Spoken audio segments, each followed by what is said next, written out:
Hello everyone, welcome to the channel prepare with Ichha. देखिए, इस video में हम क्या बात करने वाले हैं। हम बात करने वाले हैं यूपी पीसीएस 2024 का जो लोग प्रीलिम्स दे रहे थे और कई बच्चों ने मुझसे पूछा है कि उनको मार्क्स कैसे वो अपने बढ़ा सकते हैं उसमें, राइट। एंड जैसा कि आप लोगों ने थंबनेल में भी देख लिया होगा कि मैंने 7 बार से ज्यादा प्रीलिम्स क्वालिफाई किए हैं। कुछ बोस्ट नहीं कर रही हूँ, इट्स जस्ट कि थोड़ा सा लगता है कि अगर इन्होंने दिया है तो इनको आइडिया होगा, इसीलिए बता रही हूँ। और जो भी मैंने मुझे लगती हैं चीजें इंपॉर्टेंट, उन्हीं को हम यहाँ पर डिस्कस करेंगे। लेकिन पहली चीज जो मैं बताना चाहूंगी वो है हमारा positive attitude is very important. ठीक है, अगर हम सोचते रहे हमारा तो हो ही नहीं पाएगा, हम तो कर ही नहीं सकते हैं, पता नहीं वो कितने इंटेलिजेंट है कि वो कर लेते हैं, उन्होंने बहुत मेहनत करी होगी, हम तो मेहनत करते हैं तो बेकार हो जाती है, ये जो नेगेटिव एटीट्यूड है ना, तो अगर आप बहुत मेहनत भी कर रहे होंगे ना तब भी आप नहीं क्वालिफाई कर पाएंगे। इसीलिए इस पॉजिटिव एटीट्यूड के साथ चलिए कि नहीं, मैं मेहनत कर रहा हूं तो मेरा होगा। मेहनत भी कीजिए, ये बहुत इंपॉर्टेंट है। ठीक है, क्योंकि बहुत सारा जो कॉम्पिटिटिव एग्जाम है हमारा, बहुत सारा इसका जो हिस्सा है वो माइंडसेट पर डिपेंड करता है कि हम अपने आप को क्या समझा रहे हैं, राइट। 50% चांसेस है कि हमारा होगा, 50% चांसेस है कि हमारा नहीं होगा। ठीक है, तो वो जो 50% चांसेस है कि हमारा होगा, उसमें हमको फोकस्ड रहना है। ठीक है, कई बार आएगा, टेंशन होगी, नॉर्मल ह्यूमन नेचर है, आता है, लेकिन उसको हम ओवरकम कर ये समझाएं कि नहीं हमारा होगा। ठीक है, तो ये जरूर ध्यान रखिएगा। और आपको पता है कि 17 मार्च को एग्जाम था, 17 मार्च को एग्जाम था अगर, तो काफी चीजें हम पढ़ चुके हैं। तो जो अभी हमारे महीने हैं अप्रैल, मई और जून, ये जो 3 महीने हैं, इसमें हम कैसे अपने मार्क्स को एनहांस कर सकते हैं, कैसे चीजों को पढ़े कि हमारे जो वहां पर मार्क्स आने वाले हो, हमारे जो क्वालिफाई होने वाला जो एग्जाम हो, उसके चांसेस बढ़ जाए। ठीक है, तो कुछ पॉइंट्स पर डिस्कशन करेंगे। सबसे पहला तो मैंने पॉजिटिव एटीट्यूड तो बता ही दिया, वो इससे अलग था। अब हमारा फिर से एक बार पहला पॉइंट आता है, इसमें आपने जो नोट्स बना लिए हैं, ठीक है, आपने उसको रट लिया होगा, मैं ये मानकर चल रही हूँ, जो भी आपके बेसिक सब्जेक्ट्स के नोट्स हैं वो आपको रटे हुए हैं। अब पहला पॉइंट आता है, घटना चक्र पूर्वालोकन अगर आपने नहीं पढ़ी थी तो उसको पढ़ लीजिएगा। ठीक है, उसी के भरोसे नहीं रहना है, लेकिन उसको भी पढ़ना है। ठीक है, वो बहुत इंपॉर्टेंट पार्ट फॉर्म करती है। थोड़ा जल्दी जल्दी पढ़िएगा, एक एक चीज नहीं पढ़नी है। बहुत सारे क्वेश्चंस घुमा फिरा के वही वही होते हैं, 10-12 क्वेश्चंस को लगातार सेम ही हो। ठीक है, लेकिन उसका एक्सप्लेनेशन जहां पर इंपॉर्टेंट लग रहा हो उसको पढ़ लीजिएगा, उसको मिस मत कीजिएगा एक्सप्लेनेशन को, क्योंकि कई सारी फैक्चुअल इन्फॉर्मेशन हमें वहां से मिलती है। ठीक है, दूसरी चीज मैं रिकमेंड करूंगी कि आप जो भी चीजें पढ़ रहे हो, बच्चे मुझसे पूछते हैं हाईलाइट कर ले, अगर आपके पास टाइम नहीं है तो फिर करना ही पड़ेगा आपको। लेकिन अगर आपके पास टाइम है तो एक एक्स्ट्रा नोटबुक लीजिए और उसमें एक्स्ट्रा नोट्स कर आप लिख डाल सकते हैं, जिसमें आप सारे घटना चक्र का या फिर आप कहीं से कुछ भी करेंगे उसी में लिखेंगे। जो भी चीज आपको नहीं आती होगी सारे सब्जेक्ट्स की उस नोटबुक में लिखिए, 1 वर्ड में लिखने की कोशिश कीजिए।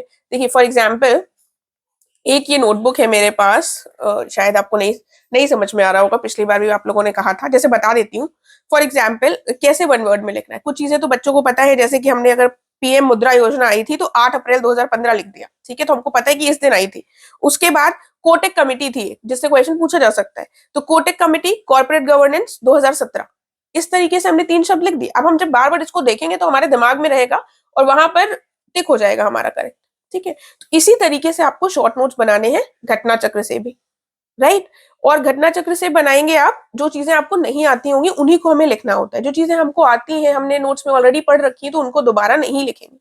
ठीक है, तो घटना चक्र पूर्वालोकन जिन्होंने नहीं किया है वो कर लीजिएगा, एक्सप्लेनेशन पार्ट को थोड़ा सा देखते हुए जल्दी जल्दी करने की कोशिश कीजिएगा। किताब बहुत मोटी होती है, लेकिन फिर भी चीजें जब हमारे सब्जेक्ट के नोट्स बेसिक प्रिपेयर्ड है और साथ में हमने चीजों को पढ़ रखा है एग्जाम के लिए अच्छे से, तो बहुत सारी चीजें आपको रिपीटेटिव मिलेंगी। ठीक है, उसके बाद दूसरी चीज आती है, क्वेश्चंस आपको बहुत ज्यादा से ज्यादा करने हैं। ठीक है, अब बच्चे कहेंगे कि टेस्ट सीरीज ज्वाइन कर लें, तो बिल्कुल आप कर सकते हैं, लेकिन टेस्ट सीरीज में बेसिकली ये होगा कि आप 1.5-2 घंटे में बैठ कर करने की कोशिश करें, नेगेटिव मार्किंग वाले पॉइंट को लेकर दिमाग में करें। तो बिल्कुल 15-20 क्वेश्चन टेस्ट सीरीज आप ज्वाइन कर सकते हैं, 3 महीने जब मिले हैं तो उसको हम यूटिलाइज करें। और जो क्वेश्चंस आपको करने का तरीका है वो क्या हो सकता है, यूट्यूब में बहुत सारे चैनल्स ऐसे हैं जो एमसीक्यूज प्रोवाइड करते हैं, एमसीक्यूज केवल आपको मिल जाएंगे सब्जेक्ट्स के। ठीक है, इस टाइम पर आपको किसी भी दूसरी कोचिंग के शुरुआत से नोट्स नहीं उठाने, आपको अपने जो भी आपने पढ़ा है उसके साथ वैल्यू एडिशन करना है। वैल्यू एडिशन तभी होगा जो हम ज्यादा से ज्यादा क्वेश्चंस करेंगे। ठीक है, आपको कोई नई किताब नहीं पढ़नी है, लेकिन आपको क्वेश्चंस करने हैं। जितने ज्यादा क्वेश्चंस करेंगे उतनी ज्यादा आपके एग्जाम में क्वेश्चंस के फंसने की जो प्रोबेबिलिटी है वो बढ़ जाएगी। तो रोज एम कीजिए कि 40-50 क्वेश्चन, किसी भी टॉपिक को आपने रिवाइज किया हो उसको उसके क्वेश्चन कीजिए एटलीस्ट, ठीक है, 40-50-100 जितने हो पाए, ठीक है। तो ज्यादा से ज्यादा क्वेश्चंस कि जब आप देखेंगे तो उसमें कुछ चीजें होंगी जो आपको नहीं आती होंगी, तो फिर से अगेन आपकी जो घटना चक्र पूर्वालोकन के शॉर्ट नोट्स जिसमें आप बना रहे थे, सेम कॉपी में आपको बनाने हैं उसके नोट्स भी। देखिए अगर आपके पास टाइम नहीं है तो फिर हाईलाइट कर लीजिएगा, लेकिन टाइम है तो नोट्स जरूर ऐसे ही बनाइएगा, एक एक शब्द लिखकर, क्योंकि जब हम लिखते हैं ना तो हमको याद हो जाता है और बार बार उससे रिवाइज करना भी आसान रहता है, ठीक है। तो ये हो गया, आप यूट्यूब से हेल्प ले सकते हैं, वरना आप देखिए यूपीएससी के क्वेश्चंस भी कीजिएगा, आप गूगल सर्च कर कर देखेंगे तो आपको यूपीएससी के क्वेश्चंस भी बहुत सारे सब्जेक्ट्स के मिल जाएंगे, उनको भी कीजिए, ठीक है, कुछ भी छोड़िए मत, सारे ज्यादा से ज्यादा क्वेश्चन सारे सब्जेक्ट्स के कीजिए, स्पेशली जो मॉडर्न हिस्ट्री हो गया, इसके क्वेश्चन ऐसे आते हैं कि हम नहीं कर पाते, ठीक है, क्योंकि वो सिंपल वाले जो क्वेश्चन आते थे अब वो आने कम हो गए, राइट। और जैसे एक क्वेश्चन मुझसे बच्चे पूछते हैं कि कोई हम सब्जेक्ट पढ़ रहे हैं तो इसके कौन से टॉपिक्स हैं जो रिपीटेटिव है, देखिए वो मैं स्टार्टिंग में नहीं बताती हूँ, क्योंकि अगर हमको पहले से पता चल गया कि इसके ये वाले सब्जेक्ट, ये वाले जो टॉपिक्स हैं वही पूछे जाते हैं, तो हमारा उन पर तो बहुत ध्यान रहेगा, लेकिन जो उसके अलावा हम चीजें पढ़ेंगे उन पर हमारा ध्यान नहीं रहेगा, उस पर हमारा कॉन्सेंट्रेशन कम हो जाएगा। लेकिन अब एग्जाम का पैटर्न चेंज हो रहा है, ठीक है, जो पुरानी चीजें रही हैं वो थोड़ी आ रही हैं, लेकिन कुछ कुछ नया भी पूछ लेते हैं। नया हम तभी आंसर कर पाएंगे जब हम सारी चीजों को अच्छे से पढ़ेंगे, राइट। इसीलिए बच्चे जब मुझसे पूछते हैं कि टॉपिक्स बताइए, कौन से सब्जेक्ट के टॉपिक बहुत इंपॉर्टेंट है, सब्जेक्ट के टॉपिक बता दीजिए, तो मैं जनरली मुझे लगता है ना बताया जाए, लेकिन जब आप लोग बहुत पूछते हैं तो मैं बता देती हूँ, लेकिन अवॉइड किया करिए, इनिशियली मत जानिए, ठीक है, बाद में जानिए उसके बहुत इंपॉर्टेंट टॉपिक्स, पहले एक बार सब कुछ पढ़ लीजिए, ताकि जब दोबारा रिवाइज करें तब उसके टॉपिक्स जो इंपॉर्टेंट हो उन पर फोकस करें, राइट, ये तरीका होना चाहिए, वरना हमारा जो कॉन्सेंट्रेशन है वो गड़बड़ा जाता है, ठीक है। तो ज्यादा से ज्यादा क्वेश्चन करने हैं, यूट्यूब से एमसीक्यूज करने हैं, इंटरनेट से एमसीक्यूज करने हैं, यूपीएससी के भी एमसीक्यूज करने हैं, ठीक है, बहुत ज्यादा वाले टफ नहीं करने, इकोनॉमिक्स वगैरह के मत कीजिएगा, लेकिन मॉडर्न हिस्ट्री वगैरह को देखते रहिएगा, बहुत सारे पॉइंट्स आपको नए मिल जाएंगे, और ऐसे ही शॉर्ट नोट्स बनाइएगा। देन बात आता है रिविजन का, तो ये जो आपकी शॉर्ट नोट्स वाली कॉपी है इसको हफ्ते में एक दिन रख लीजिए कि आप इसको रिवाइज जरूर करेंगे, ठीक है।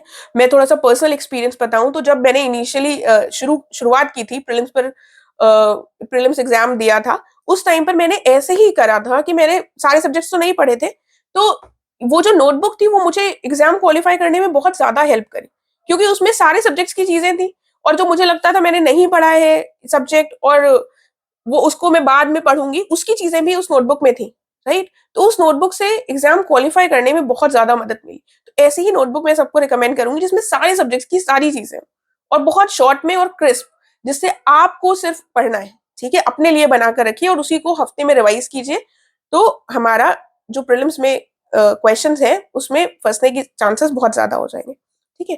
तो ये 2-3 पॉइंट्स हो गए। देन नेक्स्ट पॉइंट आता है करंट अफेयर्स। करंट अफेयर्स अगर आप लोग अभी तक 17 मार्च के हिसाब से कर रहे होंगे तो फरवरी तक के आपने कर लिए होंगे, ठीक है। तो अब पहली बात तो उनको ही दोहराइए, ऐसा ना हो कि हम उनको भूल जाएं। अब अगर हमारा जुलाई में एग्जाम होता है तो फिर हमें जो रीसेंट करंट अफेयर्स होंगे वो भी पढ़ने होंगे, क्योंकि जिस हिसाब से कहा जा रहा है कि पेपर नया ही बनेगा, ठीक है। तो नया बनेगा अगर, तो हमें ये मार्च, अप्रैल, मई, जून सबके करंट अफेयर्स करने पड़ेंगे, राइट। तो करंट अफेयर्स पर जो आपकी पकड़ है उसको और मजबूत करने की कोशिश कीजिए, क्योंकि 30 से 35 क्वेश्चन आते हैं और इसमें अगर आपकी एक्यूरेसी बढ़ जाएगी, बहुत अच्छी हो जाएगी, तो आपके क्वालिफाई करने के चांसेस भी बढ़ जाएंगे, राइट। तो आप करंट अफेयर्स के जो सोर्सेस हो उस पर मैंने अलग वीडियो बनाया है, तो यहाँ पर डिस्कशन नहीं करेंगे इन पॉइंट्स पर, लेकिन फोकस कीजिएगा जो मैंने अभी फिलहाल बताए हैं। सबसे पहले घटना चक्र पूर्वालोकन, उसके बाद ज्यादा से ज्यादा क्वेश्चंस, नोट्स, शॉर्ट नोट्स कैसे बनाने हैं, and then revision, weekly revision जो अभी आपकी शॉर्ट नोट्स वाली नोटबुक है, एंड देन हमारे करंट अफेयर्स, राइट। इन पर अगर आप फोकस करते हैं तो आपका जो कॉन्फिडेंस लेवल है वो भी बढ़ेगा, और साथ में सही से अगर करते हैं तो I am assuring you prelims निकल जाएगा। ऐसा कुछ भी नहीं होता प्रीलिम्स में यूपी पीसीएस के कि वो निकल ना सके, बस हमको सही से पढ़ने की जरूरत है, जैसे क्वेश्चंस पूछे जाते हैं वैसे क्वेश्चंस करने की जरूरत है, ठीक है। तो आई होप सबको समझ में आई होंगी चीजें। इनकेस किसी का कोई क्वेश्चन है तो वो पूछ सकता है, एंड आप लोग मुझसे टेलीग्राम के माध्यम से भी जुड़ सकते हैं। टेलीग्राम का लिंक आपको डिस्क्रिप्शन में मिल जाएगा, एंड टेलीग्राम जो लोग सर्च करते हैं चैनल को, तो वहां पर इच्छा मिश्रा यूपी पीसीएस गाइडेंस के नाम से Telegram channel. Thank you so much.